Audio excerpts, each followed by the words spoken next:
In part 7 on our series on psychological gesture, we introduce the last of the three I's, intellect, right after this.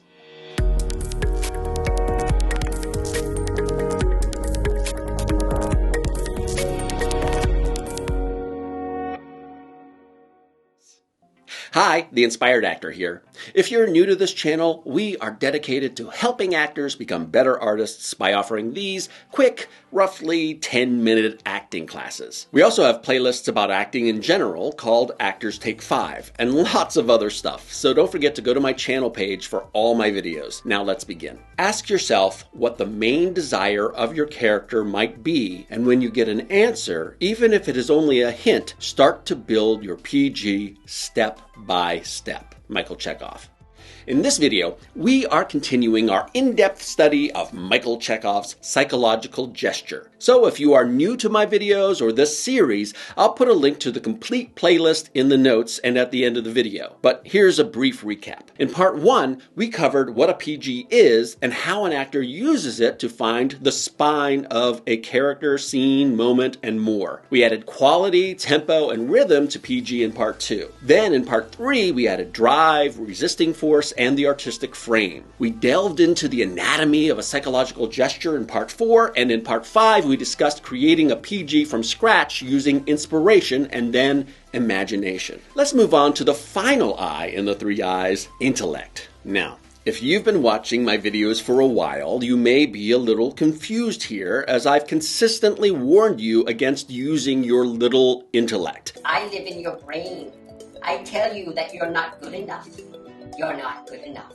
That's that little thing that stands in the way of your creative individuality and making truthful choices in your work. By little intellect, we mean the intellectual judgment that actors sometimes place on their work that sets boundaries on the kinds of choices that they can make and stifles their inspiration, sense of play, and feeling of truth. Actors work in the medium of feelings, and whenever we let our thinking brain take the driver's seat in our work, we tend to waste a lot of time with the minutia of the thinking behind the character's actions instead of focusing on the actions themselves. Chekhov said, the more your mind knows about the character, the less you are able to perform it. In other words, we can't really play the reason a character does this or that. We can only play the action that a character is doing and how that character is doing it. Getting back to the subject at hand, when we are using our intellect to create a psychological gesture,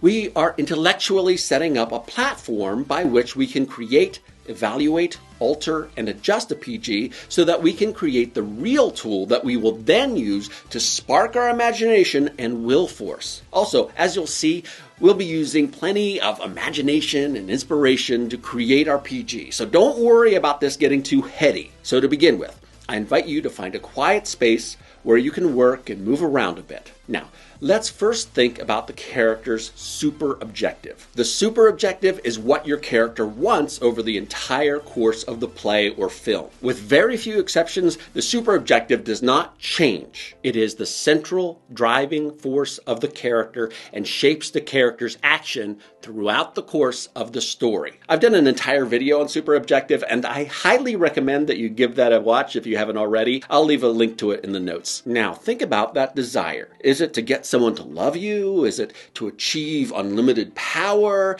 Is it to get revenge over your enemies? Once you think you have what is driving your character through every action he undertakes in the story, now think about the characteristic manner which they use to fulfill that desire. In most every character we play, there will be only one overarching desire and one distinctive way of achieving that desire. Here we can return to archetypal gesture. Again, I've done videos on archetypal gesture before, so if you want to review them, I'll leave a link to the playlist in the notes. Now, you can use my basic 6 archetypal gestures: push, pull, lift, dominate, gather, embrace, and rip, tear as a starting point, or you can use any of the 21 or so AGs I've showcased on my channel, or you can make up a gesture from scratch. All that is important is that it makes sense to you and allows you to use your full body and breath, has extremes of motion, takes a degree of effort to do,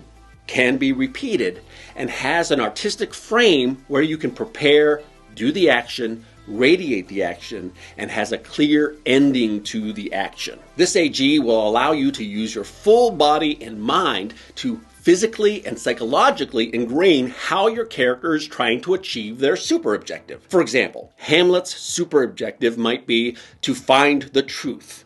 Your Hamlet might use the AG of pool to support this super objective. So your Hamlet is always trying to pull the truth out of everyone and everything and event he encounters in the course of the play. Great. Now that you have the AG, you can turn it into a PG by adding quality. Let's start with the basic qualities of movement.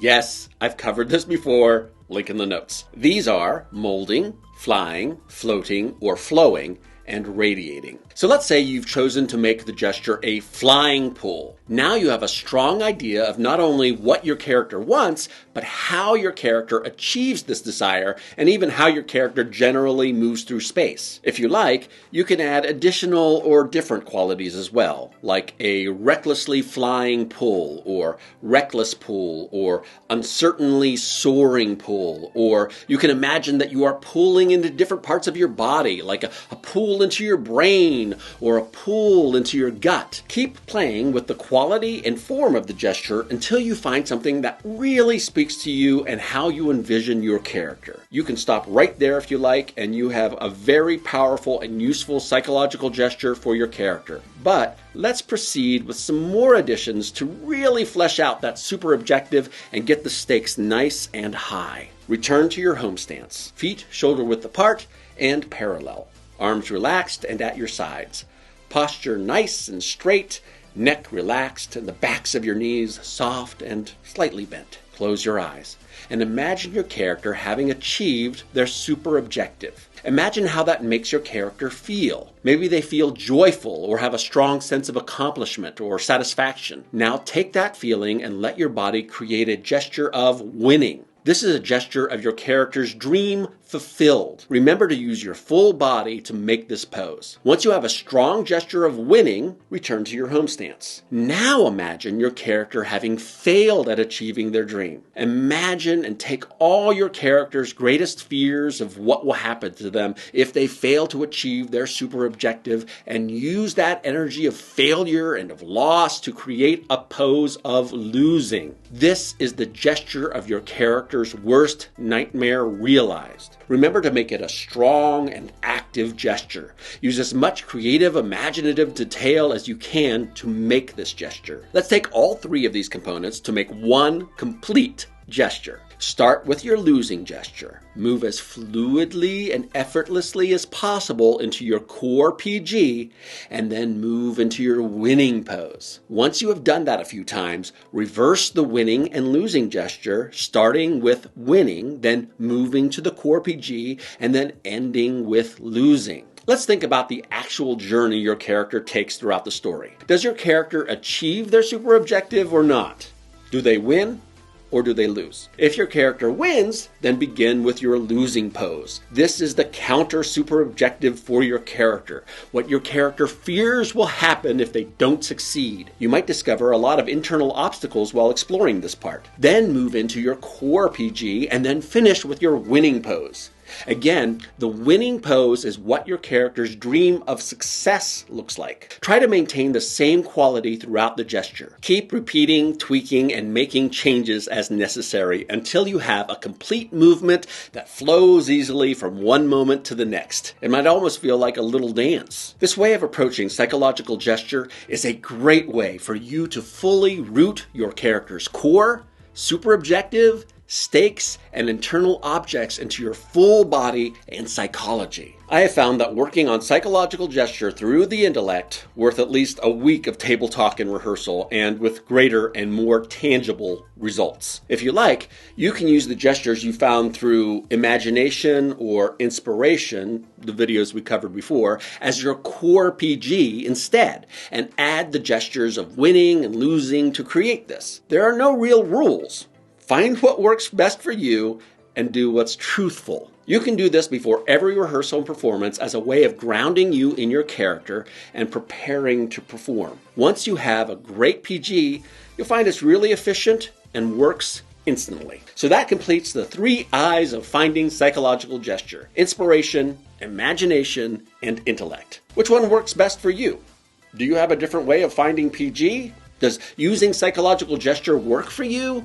Be sure to let me know in the comments. Next time, we'll be demonstrating many different ways you can use psychological gesture for your performance. Hope this inspired you. Thanks to everyone who's subscribed to my channel. We now have 1,000 actors and performers just like you who want to become better artists on stage and in film. If you haven't subscribed already, I invite you to hit the button and don't forget to ring the bell if you want to be notified as soon as our next video comes out. I now have a Patreon page, so if you'd like to support my videos and help me make more, please consider joining. Click on the right for my latest video, and on the left if you want to watch all my videos on psychological gesture from the beginning. And if you'd like to know more about me, or you are interested in private coaching or classes, please visit MichaelChekhov.com. See you later, colleagues.